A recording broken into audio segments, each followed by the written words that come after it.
bandeko mbote na bino mbote nzamba pambola bino vraiment nazala moi un peu bien mais bon tika na sala même vidéo oyo toza na flash info mbutamutu na bino Félix Tshilombo, le président de la RDC, lobby le 10 décembre 2020, lui et son groupe de Baluba, tous des traîtres, bagozala na Washington, donc les États-Unis. Groupe au moins de plus de 287 Baluba. Bamoussou baza déjà kuna, et le reste va venger dans les lobbies. Bakolala na hôtel ya Trump, l'ancien président des États-Unis.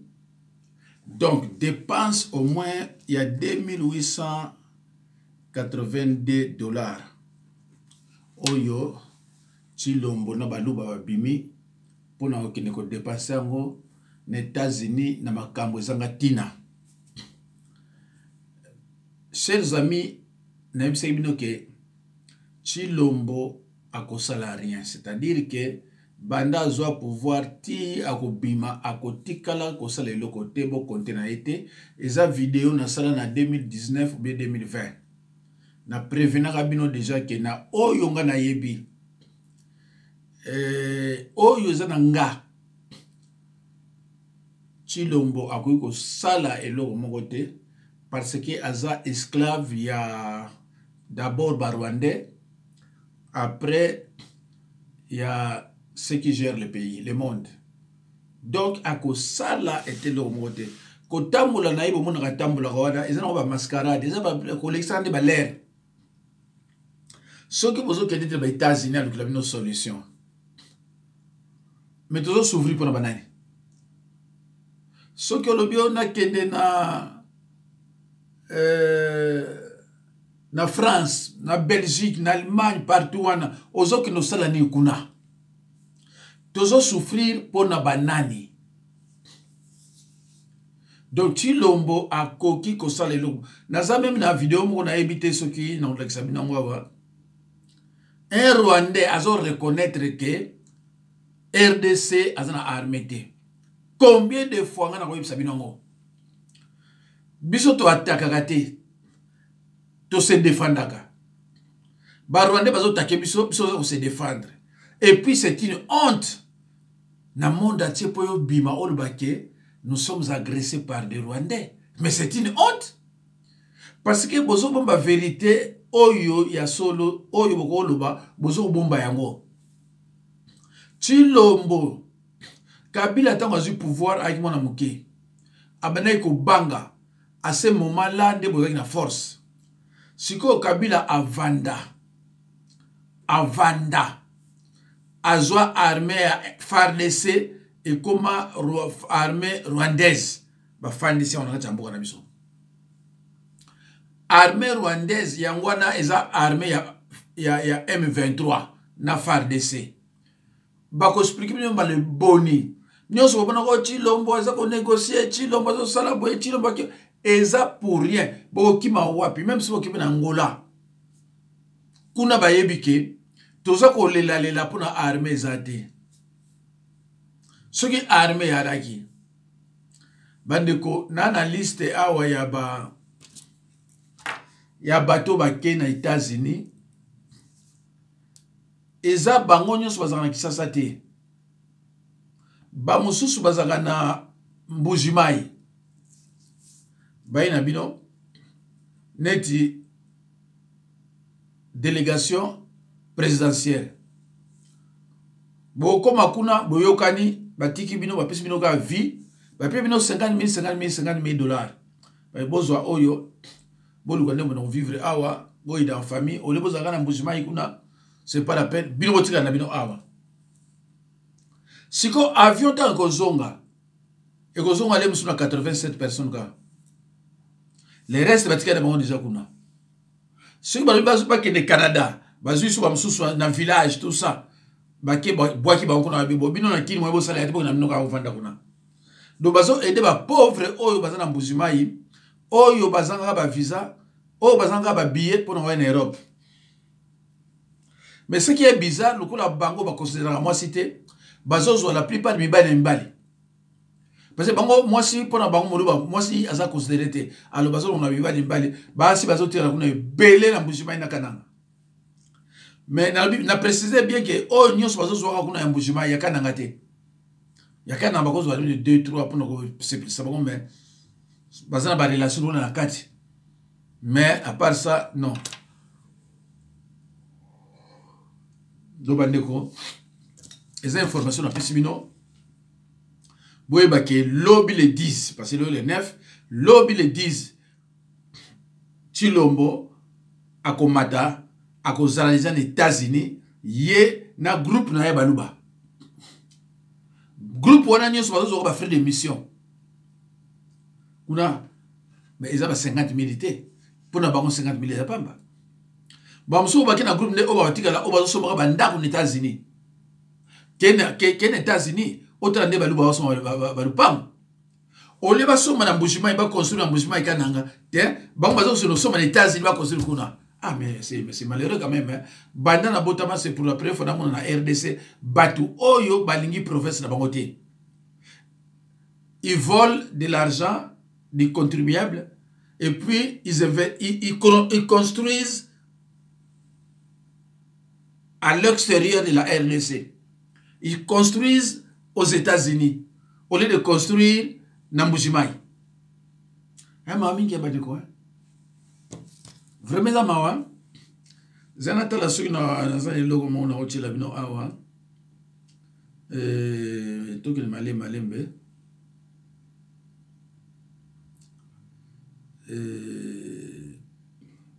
To chana no oyo bongo to chande ko oyo to moni azolo ba awa.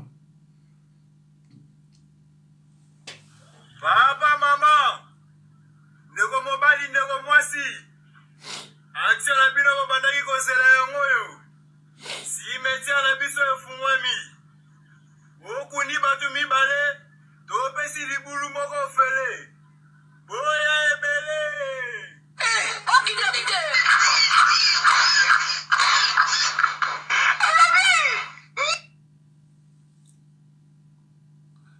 Boyoki kuna ndenge na RDC comme cimetière de Fongwami sobo kundi batumi balé ba pesi mino libulu moko fele po boya kunda so 3e. Voilà.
ba village bazo sepela ngaza congolais ko mais ba mboka neti ba bonangana ba minembo esuki ba nani webi kana zo kwanga lelo ngazo kwanga sikoyo ba mboka neti ba bonangana ba minembo esuki ba nini tout ça na bien côté na bien côté na ibete ngana ko sani nguna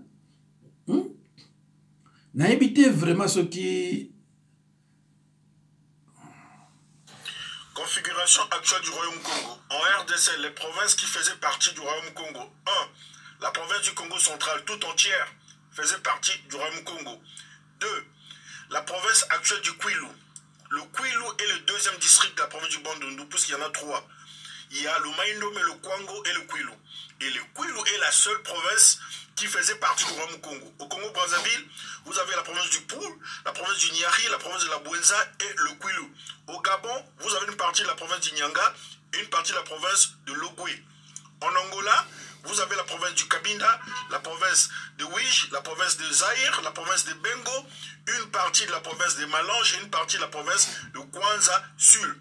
Voilà la configuration globale du Royaume Congo ancien. Et la capitale s'est située en Angola, dans la province de Zaïre, dans la ville de Mbanza, Congo. C'est là où vous verrez les vestiges du Royaume Congo. Voilà, on a la liste des bateaux bazo voyager kuna mais c'est pas la peine n'attendre d'abinongo parce que nazo mona kaka bakabuya Kasongo Mubuayai Kabeya Kapinga Chimanga Kitenge Chilombo. Mais finalement, bah, plus de 287 combos au Koutaka Kuna Bachamala. Mais finalement, c'est pas possible, hein? Groupe Waranion, c'est parce que l'État, c'est beaucoup de ça. Beaucoup de ça, Kota Moranabino. Beaucoup là, dans l'hôtel, il y a cher, il y a président Trump. Chambre, moi, il y a 1000 quelques $. Et puis ba luba oyo na ba villageois ba uti mboka bazoki kolala na hotel ande wana bato ba mesana kolala na bango na bandako ezanga minda baluba. Donc Chilombo et son groupe de baluba, plus de 287 lobby samedi le 10 bango nyonso bakozala na États-Unis bazo seka bazo li Afrique. Bamusu banda babota ba lia fritité na ebité que tu sois allé là on est parce que banda bota ba lia fritité na mboka kuna siko azo lia frit aux États-Unis azane sengwa ndenge nini pe akolia ngo ndenge nini. C'est ça le problème. Do bandeko, vous êtes informés que votre président monsieur Félix Tshilombo et son groupe de Baluba seront demain aux États-Unis, dans la ville de Washington. Bakolala, dans l'hôtel, il y a Trump. Sur combien de jours, je n'ai pas de précision. Mais ce qui est vrai que lobby bazakuna. Lobby bazakuna. Na baluba obagi na kin, na oyo bagi na village, na Mbujimai. Tant que bango bazonga te ba pesa 50 000 € na moto après ba tikali kuna na États-Unis ba luka vie pour na kin mo pesa bango salaire te pour Kabila azo surveiller ka bato bazo pesa musala. Voilà. Donc bino baluba o bozo sala ba bozo na ba commentaire sur pas mu benga bozo bo makalera no pas mu benga bo kendende na Kinshasa ba tia bino na liste d'attente ya ba voyage parce que Tshilombo ba voyage c'est que aussi la loté ti ekotika na bandi un mois Tshilombo va voyager toujours. Donc pour bino bezo vraiment chance wana botiko na mu benga bo kende mbangu ba tia bino na ba liste wana comme ça botala soki bino pe bozo chance ya ko voyager. Voilà. Donc, oh, on a évité ceux qui.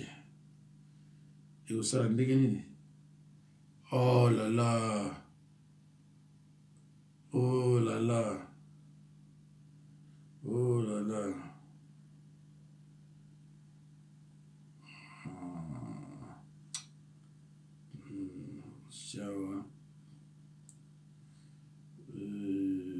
téléspectateurs.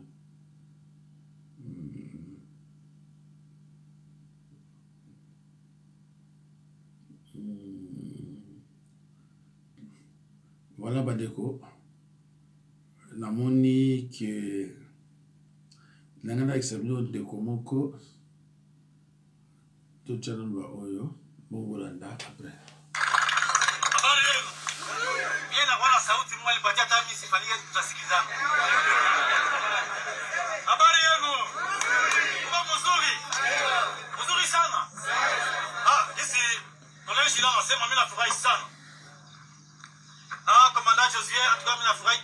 Kwa karibu yetu toke kwa mzuri sana. Tangu leo simama hapa tuko pamoja. Viongozi ya Mai Mai leo anaamua tutumike pamoja. Sasa kitu tunataka sema nini sa M23? Hii mouvement révolutionnaire iko na deux branches. Kuna branche politique, kuna branche militaire. Ni wakongomani yote ya nchi mzima wanaona kwamba nchi iko naenda vibaya sana. Mambo inabidi ibadilike ndani ya nchi. Tuko na nchi tajiri sana kudunia, lakini sisi ndio masikini ya kwanza. Kama mimi niliona barabara ya route nationale numéro 2, un pays de la superficie à 2 millions 345 409 km². Voilà barabara. Route nationale numéro combien?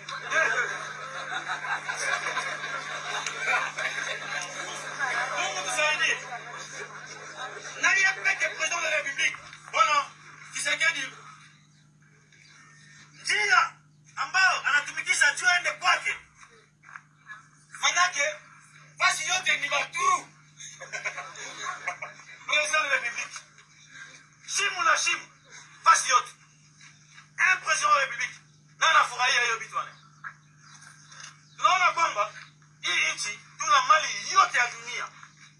Kama tunaweza ongoza nchi dunia yote Kongo. Sababu gani? Wasomi bana niko hapa nini bana nishinda na akili. Poumon ya monde iko Kongo. Après Amazonie, Congo. Kama bato ya nchi biko na respirer, Congo iko na contribuer. Chuma kwa na smartphone. President ya nchi yote ya dunia, chuma kwa na smartphone. Ifo minere toke wapi? Congo. 30% des réserves d'eau douce du monde, Congo. Iranium tusiseme, cobalt, hatutasema vitu vyote hivi. Mais angalia jinsi tunaishi. Masikini na kutawala. Shida ni nini? Shida ya kwanza ni mapoliticiens yetu ya Kongo. Depuis 60 ni batu tu ya maneno, mais kutengeneza nchi route nationale numéro 2 ya nchi ya Kongo este mzima hatuwezi hata kuorganize football. Sima vitu moja simple. Match ya football hatuna stade na est. Ya mzuri. Watu wanaona kesi normal. Baprisonnier yetu biko nakufa na njala, biko nakufa hata bitika. Bitika. Masemi tu, kisi banatema nasemaka, si hatupendi maneno. Rest noverba. Tunapenda vitendo, hapana nini? Maneno. Banauza magari, manyumba, banavoyager kisi banapenda, nini, banaonesha biato, nini. Président de la République, iko naonesha veste na kiatu. Na montre, président de la République. Voilà niveau tunakuwa nayo. Paka baenda kunommer, même dans l'armée, on nomme quelqu'un qui était déjà mort. En 2011, tout le gouvernement. Nous avons une bande d'aventuriers. Leo ndio iko ya kwanza tunasema hiyo kitu. Mapoliticiens yetu ya Congo, ce sont des aventuriers. Usibafate. Tutafuta namna ya kutenga nchi yetu. Sinon, nous allons mourir comme ça pauvres. Très pauvres. Mais on sait que non, Congo, il y a comme casse. Congo, il y a comme casse. Nani, même organiser une équipe de football, il a chine à Congolais. Oh béton, oh béton. Bon, kama ni béton, si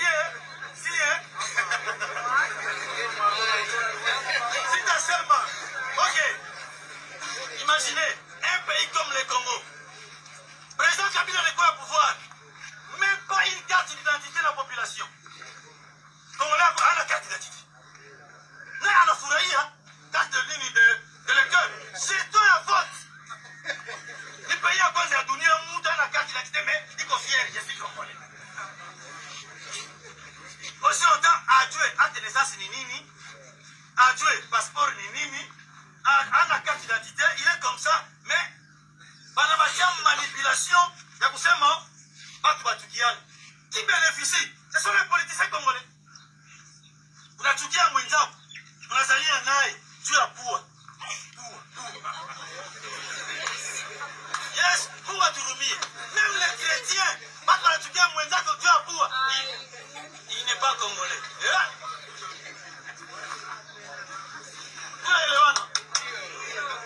Au moment où les Européens walitawala dunia, Rome itawala dunia, Grèce itawala dunia, l'Angleterre, l'Allemagne, wanafanya nini? Union Européenne, watu yote wanasema tukue pamoja. Mais weye, sijui hata kama Kongo tuko wangapi, parce qu'il n'y a jamais les recensements au Congo. Même yepeke Tshisekedi ajue population yake. Sio maana hata maneno mengine iko na poromoka ajue yake mtu ya batu. Ni huruma, ni masikini ya kichwa. Kweli, Tshisekedi ni masikini ya nini? Ya kichwa. Écoutez, tukue strict. Tukue, batu bali piko na raisonner. Comment un président de la République banakuletea nomination ya mtu aisha kufa na wewe una signer? Est-ce que quoi lewa ou quoi normal? Un président de la République. Voilà. Général major. Ajue jeshi yake, ajue identité ya population yake. Niko tu hivi na avion. Asubira la muka hii. N'importe quoi. N'importe quoi. Nchi inakuwa na désordre moya, partout il y a les désordres. Wanazani ke ministre iko tu na nini? C'est que c'est pas ça kwa mtu. Na itu tu unasema hapa, batu nabunya sasa hivi kuna kima, nakimbia. Explique. Na FRDC banakamatana. Comment gouvernement wana Tshisekedi ajua kile maneno. Na Patrick Muyaya. Patrick Muyaya watu wamjue na Tshisekedi. Mimi nasema kila siku, moi personnellement Tshisekedi tunajuana mzuri, anajua mzuri sana. Nilichunga baba yake na South Africa. Niambia nani alinipeleka mimi na Rwanda 2013. 2012 aliko Tshisekedi le peke. Niambia useme ukweli, usifiche wakongomani, bila wadanganya. Tshisekedi tulikuwa tumika naye na yeye. Ujue leo kitu. Alituita Kinshasa tulifanya 14 mois. Anatukulisha mzuri sana kuwashinda wote nini. Sasa wewe na kiwanja huko unasema il nous a appelé Kinshasa 14 mois. Ma vidéo iko. Gari ya mzuri, communication chaque jour. Wakati tulikuwa na pori, sisi tulikuwa naye. Tulikuwa tumika naye. Tulisikilizanaka kama Kabila atafanya 3e mandat, si bote tutampiga. Sisi tutampiga. Tshisekedi anasema niye njo utakomoa Kongo, niye njo F23. Anaenda akapata pouvoir, anatugeuka tena sisi ndio tunakuwa tena maétranger baba. Un président kama nasema kitu saa hii na 8h. Na 12h anaenda kula imbwa, anasabu. Okay, tunasema hivi. Kongo kesi konaenda. Biko na batia chuki, kuchukiana. Mais celui-là n'est pas congolais. Congolais père de père et de mère. Même la constitution, les Congolais ne savent même pas lire les constitutions. Mais qu'est-ce que dit la constitution qui est la loi suprême du pays? Qui est congolais et qui ne l'est pas? Anasema nationalité mbili mtu hawezi kuwa nayo.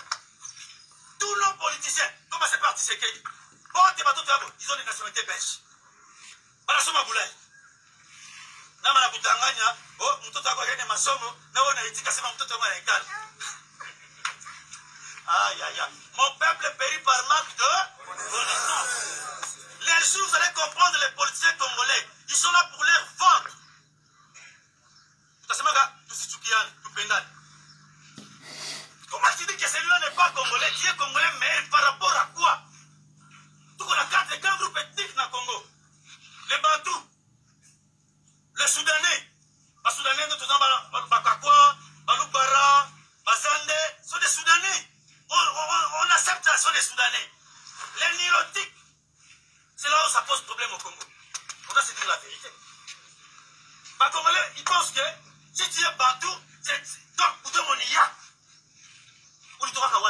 Est-ce qu'on dit maintenant intellectuellement. Si un bote, tu n'as qu'à couler auprès de lac Tchad. Il y a des intellectuels ici. Les Nilotiques, nous avons les Tutsis. Nous avons les Banyamuleng au sud Kivu. Les Banavioa qui sont allés là-bas. Au Katanga. Nous avons les Hema. Les Saï. Kodeko, Ikonaoua, Bahema. Les gens trouvent ça, c'est normal. Ils sont des Hema, ils sont des Nilotiques. Minembwe, on peut tuer les gens. Les gens trouvent ça, c'est normal. Tu as dit, Chou qui est un politicien.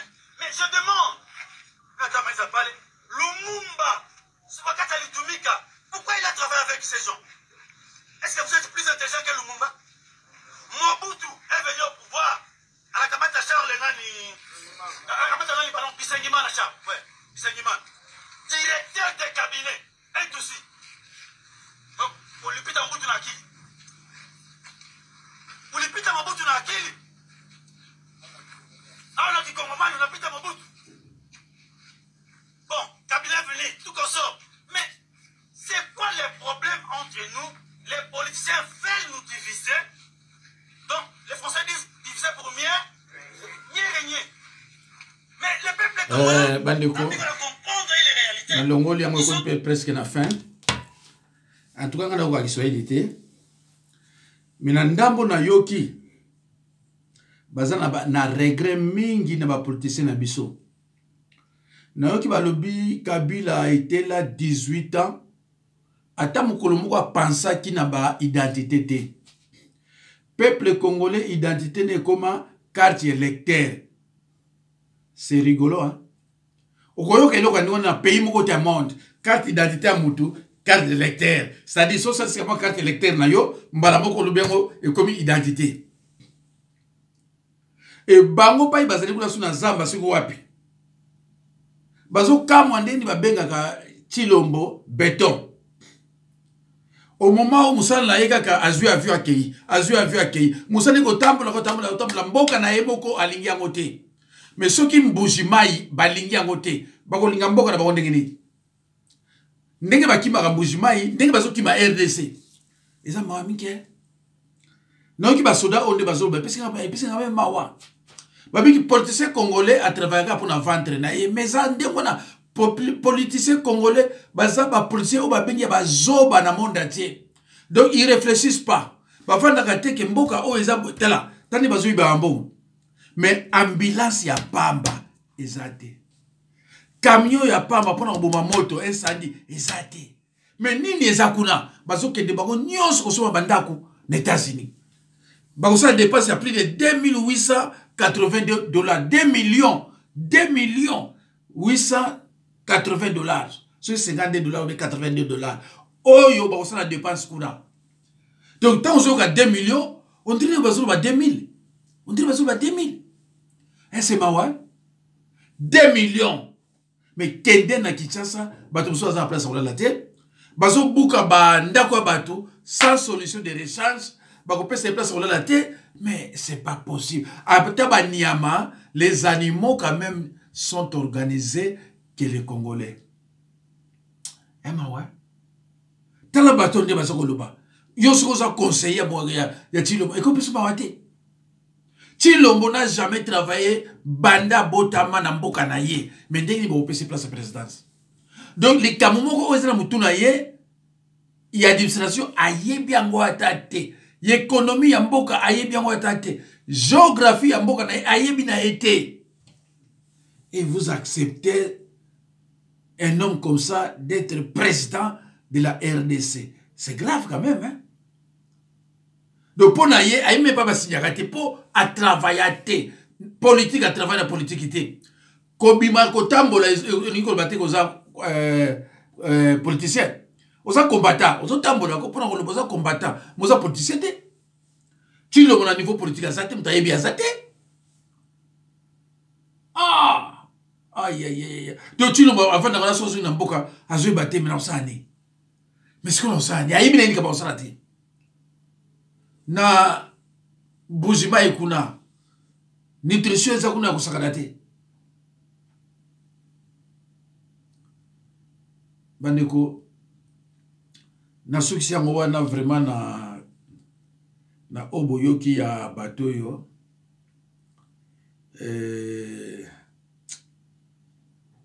epesi nga pasi.